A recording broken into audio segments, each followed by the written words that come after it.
നിങ്ങളിനി ഒരു കാര്യത്തിനും വരരുതെന്ന് കരുതിയതാ. എന്നാലും നിങ്ങൾ എല്ലാവരും ആവശ്യപ്പെട്ട നിലയ്ക്ക് വന്നു. നീ ഞാനെന്താ ചെയ്യണ്ടേ? എന്തായാലും നമ്മുടെ കുടുംബത്തെ മൂത്ത കാരണം ഒരു വല്യമാമ തന്നെയാണ്. വല്യമാമ ഒന്ന് ആലോചിച്ച് നോക്ക്. നിന്റെ കല്യാണം കഴിഞ്ഞിട്ട് 8 കൊല്ലായി. എനിക്ക് എന്താ തന്നറിയാലോ? 15 പവൻ. ഇപ്പൊ സുധയ്ക്ക് കൊടുക്കാൻ പോണത് 50 പവനാ. കൊടുത്തോട്ടെ, ഒരു പരാതിയില്ല. എന്ന് വെച്ച് ഞങ്ങൾക്കെല്ലാം അവകാശപ്പെട്ട തറവാട് മാത്രം വിൽക്കാൻ പറ്റില്ല. വിറ്റുന്ന് ആരാ പറഞ്ഞു നിന്നോട്? വിറ്റും പെറുക്കി ഈ കല്യാണം നടത്തുമെന്ന് പറഞ്ഞ് ആധാരക്കെട്ടും കൊണ്ട് മെനഞ്ഞാൻ ഇറങ്ങിപ്പോയതാ. ഞങ്ങളോട് ആരോട് ആലോചിച്ചിട്ടില്ല. ഇവനൊരാണല്ലേ, ഇവനോട് പോലും ഒരു വാക്ക് പറഞ്ഞില്ല. അത് ചെയ്യാൻ പാടില്ല. കുടുംബത്തിൽ സ്വന്തം ഇഷ്ടം മാത്രം നോക്കാന്ന് പറഞ്ഞാ അത് തെറ്റന്നെയാ. ഞങ്ങൾ എന്തിനു വേണമെങ്കിലും തയ്യാറാ. പക്ഷെ എന്നോടൊരു വാക്ക് ആലോചിക്കണ്ടേ വല്യമാമ? വിൽക്കാനാണെങ്കിലും പണയം വെക്കാനാണെങ്കിലും ഞങ്ങളുടെ ഒക്കെ സമ്മതവും കയ്യൊപ്പും വേണം. അതാലോചിച്ചിട്ടില്ല. ആലോചിക്കേണ്ടൊന്നുമല്ല, അതിനൊക്കെ പല വഴികളും ഉണ്ട്. ഒന്നും അറിയാതെയല്ല. എന്നെ തോൽപ്പിക്കണം, അത്രയേ ഉള്ളൂ ഏട്ടന്. തലമുറ നെണ്ണതേക്കില്ലടാ മോനെ. ഞാനേ തെറ്റോ ശരിയോ ഏതായാലും ഒരു അഭിപ്രായ വ്യത്യാസമായ നിലയ്ക്ക് ഭാഗം നടത്തന്നെയാ നല്ലത്. പിന്നെ പരാതിയില്ലല്ലോ. അതാ ഞാനും പറയണത്. എനിക്കിപ്പോ മണ്ണും ഭൂമിയൊന്നും അല്ല പ്രശ്നം. എന്റെ അനിയത്തിയാ, കുടുംബത്തിന്റെ അഭിമാനത്തിന്റെ പ്രശ്നം അത്. ആ വല്യമ്മാമ എപ്പോഴാ വന്നേ? കുറച്ചേരായി. എല്ലാരും ഉണ്ടല്ലോ. എന്താ പുതിയൊരു സഭ കൂടല്? ഇവർക്കൊക്കെ ചില പരാതികളുണ്ട്. ഓഹോ, അപ്പൊ കോടതിയാണ്. ഭാഗപ്പിരിവായിരിക്കും അല്ലേ? ലേമേ, നീ ഇങ്ങോട്ട് വരിക, ഒരു കാര്യം സംസാരിച്ച് തീരുമാനിക്കാനുണ്ട്. എനിക്ക് അതിനേക്കാൾ പ്രധാനപ്പെട്ട ഒരു കാര്യമുണ്ട്. അത് കഴിയട്ടെ ആദ്യം, എന്നിട്ട് വരാം. തേലട്ടേക്ക് പൊയ്ക്കോളൂ. അച്ഛനും അമ്മയൊക്കെ ചത്തിട്ട് 5-6 കൊല്ലായില്ലേടി, പിന്നെന്തിനാ കരയണേ? സുധേന്തി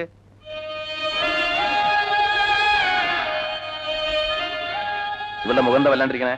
അവള് കരച്ചില് തന്നെയാ. കുടുംബത്ത് കലഹം ഉണ്ടാക്കിയിട്ട് ഈ കല്യാണം നടത്തണ്ടെന്നാ പറയണേ. ഒറ്റ വീക്കിയാൻ വെക്കും. കുടുംബത്തെ കാര്യമൊന്നും നീ നോക്കണ്ട. നീ നിന്റെ കുടുംബം ഉണ്ടാവുമ്പോ നോക്കിയാ മതി. വല്യേട്ടനെ എല്ലാരും ഒറ്റപ്പെടുത്തും. വല്യേട്ടനെ എല്ലാവർക്കും ഒറ്റപ്പെടുത്താം, പക്ഷെ വല്യേട്ടൻ ഒറ്റപ്പെടാൻ വയ്യല്ലോ. അതല്ലേ വല്യേട്ടന്റെ കുരുക്ക്. എല്ലാം ഉണ്ട്, പക്ഷെ 50 പവനില്ല. എന്ന് വെച്ച് കല്യാണം നടക്കാണ്ടിരിക്കാൻ പോണില്ല. നിനക്ക് അത്യാവശ്യമുള്ള പൊന്നുണ്ട്. ബാക്കി പൊന്നിന്റെ സമാധാനം ഏട്ടൻ ചെയ്തു. ദാ പോരെ.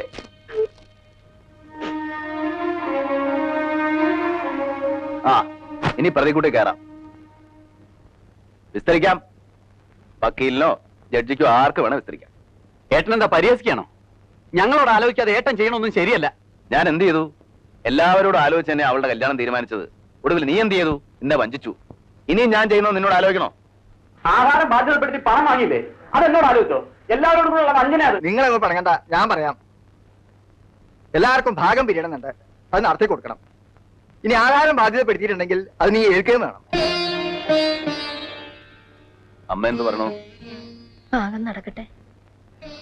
എല്ലാരും തല്ലി പിരിയണേലും നല്ലത് അതന്നെയാ. നടക്കട്ടെ. വല്യമ്മാവ തന്നെ ഒന്ന് നടത്തി കൊടുക്കുക. എനിക്കിത് കാണാൻ വയ്യ. നടക്കട്ടെ. പിന്നെ നിങ്ങൾ ആരെയും ഞാൻ ബാധ്യതപ്പെടുത്തിയിട്ടില്ല. ഈ സ്വത്തിൽ എനിക്കും എന്റെ മക്കൾക്കുള്ള അവകാശം സുധയെ കെട്ടാൻ പോകുന്ന രാധാകൃഷ്ണൻ എഴുതി കൊടുത്തു. അല്ലാതെ നിങ്ങളാരെയും ഞാൻ വഞ്ചിച്ചിട്ടില്ല. അത് പറയുമ്പോ ഇവർ എന്നോട് പറഞ്ഞ കാര്യങ്ങൾ കൂടി പറയേണ്ടി വരും. 10-20 കൊല്ലായിട്ട് ഈ സ്വത്ത് മുഴുവൻ നീ തന്നെയല്ലേ നോക്കി നടത്തണേ? അതിന് ആദായം നീ തന്നെയല്ലേ പറ്റണേ? ഒരു കണക്കും ഇതുവരെ ആരും ചോദിച്ചിട്ടില്ലല്ലോ. ആ കണക്ക് എങ്ങനെ വക കൊള്ളിക്കും? ഇവൻ സ്വന്തം കാര്യം നോക്കാനല്ലല്ലോ, കുടുംബം നോക്കിയില്ലേ? എല്ലാരും വളർത്തി ഒരു നിലയിൽ എത്തിച്ചില്ലേ? അതൊക്കെ പറയുമ്പോ പറയാന്നല്ലാതെ കൃത്യമായിട്ടൊരു കണക്കുമില്ലല്ലോ. ഇല്ലമ്മേ, ഇല്ല. എന്റെ ഒരു കണക്കില്ല. എന്റെ അധ്വാനത്തിന് കണക്കില്ല, എന്റെ ജീവിതത്തിന് കണക്കില്ല. എല്ലാം നിങ്ങളുടെ ഇഷ്ടം. പക്ഷേ എന്റെ മക്കളെ ഞാൻ തന്ന സ്നേഹത്തിന് കണക്കുണ്ട്. എന്റെ അല്ല, ഈശ്വരന്റെ കയ്യില്. ആ കണക്കറിയാൻ നിങ്ങളുടെ പഠിപ്പ് പോരാ പോരാ.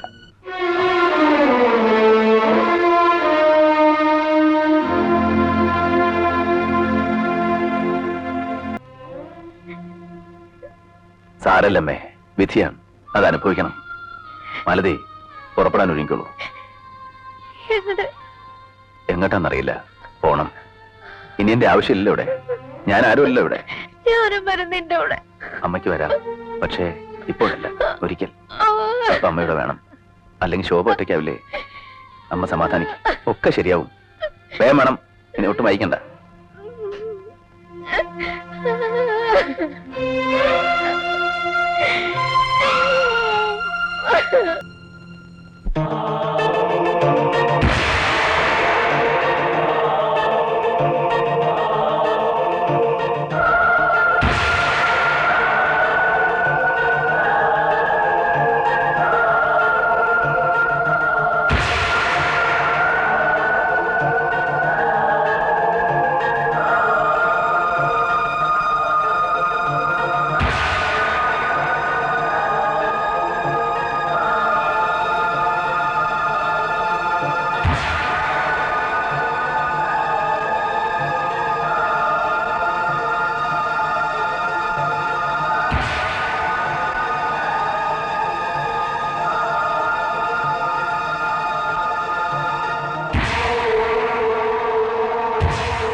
നിങ്ങൾക്ക് എന്താ പറ്റിയേ?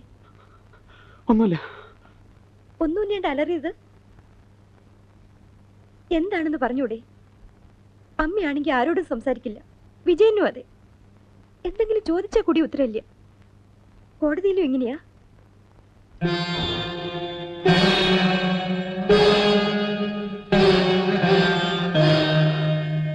എനിക്ക് സ്വസ്ഥതയില്ല. എന്റെ ഉള്ളിൽ നീറാണ്. ഉറക്കം പോലും കിട്ടണില്ല. തെറ്റാണ് ചെയ്തത് മുഴുവൻ. വെറും തെറ്റല്ല, ക്രിമിനൽ മിസ്റ്റേക്ക്. എന്റെ മകളോട് എനിക്ക് സഹതാപമേയുള്ളൂ. തെറ്റ് നിന്റെ മാത്രമാണ്. ഒരു പെൺകുട്ടിയെ നിലയ്ക്ക് നിർത്താൻ കഴിയാത്ത നീ എങ്ങനെ ഒരു കോംപ്ലിക്കേറ്റഡ് ആയ കേസ് നടത്തും? നിനക്ക് വലിയൊരു ഭാവി ഞാൻ പ്രതീക്ഷിച്ചിരുന്നു. പക്ഷേ എനിക്കിപ്പോ സംശയം. ഒരു കുടുംബത്തിലെ നീതിയും ന്യായവും നടത്താൻ കഴിയാത്ത നീ എങ്ങനെ കോടതിയിൽ മറ്റുള്ളവർക്ക് വേണ്ടി നീതി നടത്തും? വിജയൻ തന്നെ എന്റെ മകൾക്ക് വാങ്ങിക്കൊടുക്കുകയായിരുന്നില്ല, അവളെ തനിക്ക് വിവാഹം കഴിച്ചു തരികയായിരുന്നു.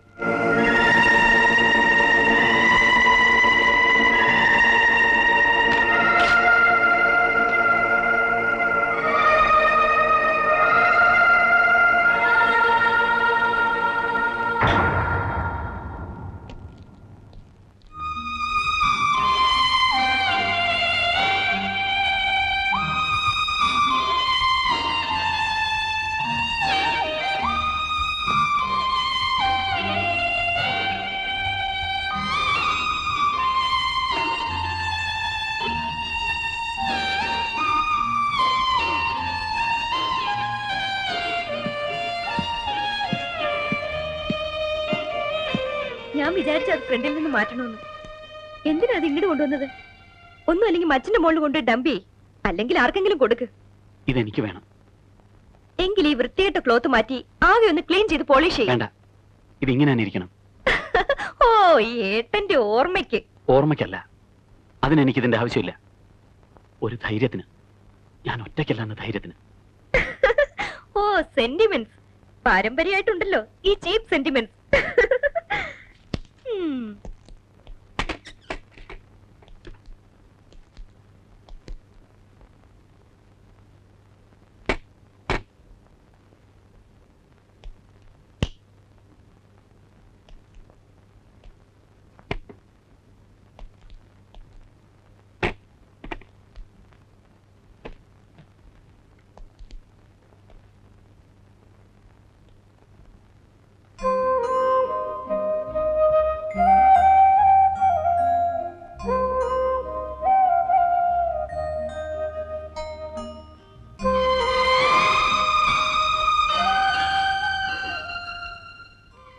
ഈ മുറി എന്നും അടിച്ചു തുടപ്പിക്കണം. എന്നാൽ ഒരു കാര്യം ചെയ്, എന്നും കുറച്ച് അരിയും പൂവിട്ട് പൂജിക്ക്. ചിരിക്കടി. You idiot. വിളിക്കേ. നിനക്ക് അടിയുടെ കുറവാണ്. ആവശ്യത്തിന് അനാവശ്യത്തിന് പണം, പദവി, ലാളന. എന്നെ അടിച്ചു എന്റെ അച്ഛൻ അറിഞ്ഞാ നിങ്ങൾ അന്ന് പുറത്താവും. ഇല്ല, നിന്റെ അച്ഛൻ എനിക്ക് കൈ തരും. നിന്റെ അച്ഛന് പറ്റിയ തെറ്റ് ഞാൻ തിരുത്തുന്നതിൽ എന്നെ അനുമോദിക്കും. സംശയം ഉണ്ടെങ്കിൽ ഈ നിമിഷം നീ അച്ഛനെ ചെന്നിട്ട് പറയേ. എടേ, നീ ഇനിയാണ് ജീവിക്കാൻ പോണത് എന്റെ രീതിക്ക്, എന്റെ വീടിന്റെ രീതിക്ക്. നീ ജീവിതം എന്തെന്ന് കാണാൻ പോന്നേ ഉള്ളൂ.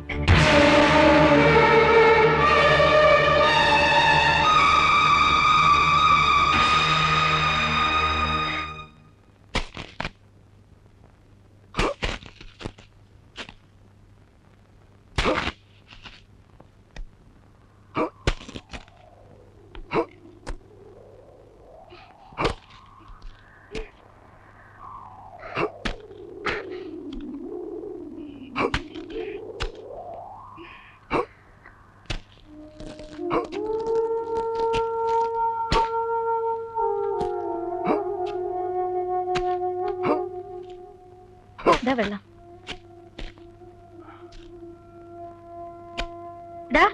വെയിൽ വെള്ളണ്ട് അകത്തേക്ക് പോടാ. അവൻ വെയിൽ കൊള്ളണ്ടോനാ. പഠിക്കട്ടെ മാലുവേ, ഇവളെ പഠിക്കട്ടെ. പാറ പോലെ ഇരിക്കണം അല്ലേ? കന്നി മണ്ണ തൂമ്പ വേണ്ടില്ല, പക്ഷെ നനച്ചുണ്ടാക്കിയാലുണ്ടല്ലോ പൊന്ന് വിളയും, പൊന്ന്. എന്നിട്ട് ഈ കറുത്ത ചരടൊക്കെ ഒന്ന് മാറാം. ദേ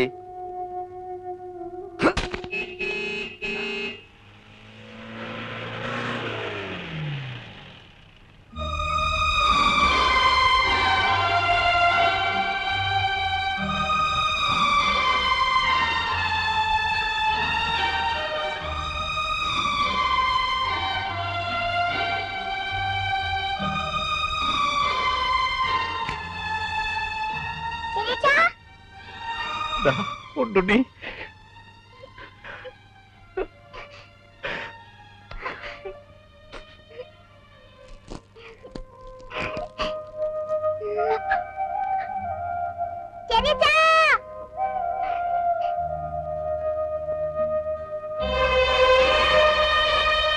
വിജയൻ അന്വേഷിച്ച് വീട്ടിലെ വന്നേ. എന്താ വിശേഷം?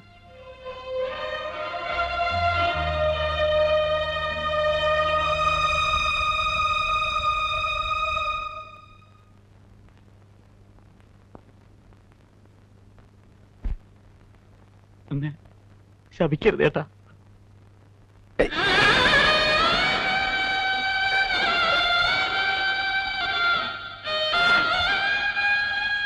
എന്താണ് എന്താ ഏട്ടൻ അങ്ങനെ ചിന്തിക്കാൻ പോലും പറ്റൂടാ?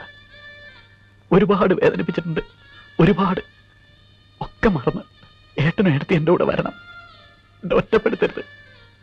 എനിക്ക് വീട് വേണ്ട, സ്വത്ത് വേണ്ട, ഒന്നും വേണ്ട. ഏട്ടനും ഏട്ടത്തി മക്കളോടെ ഉണ്ടായിരുന്നാ മതി.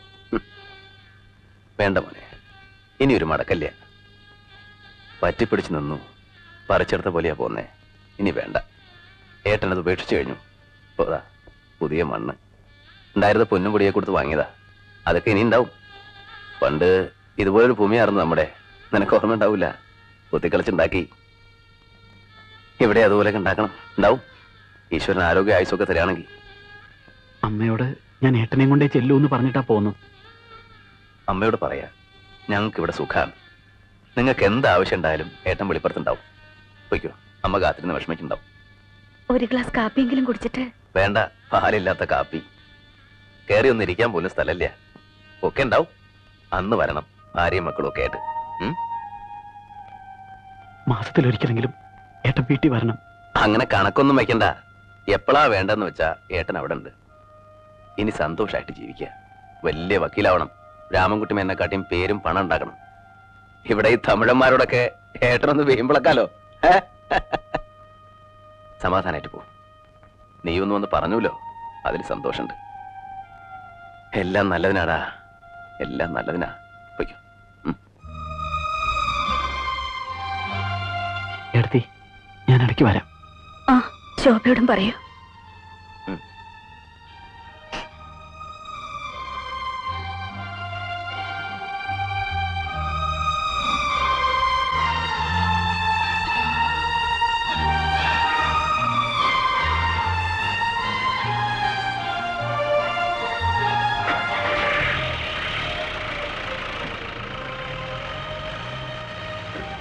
എല്ലാ വിഷമവും മാറി.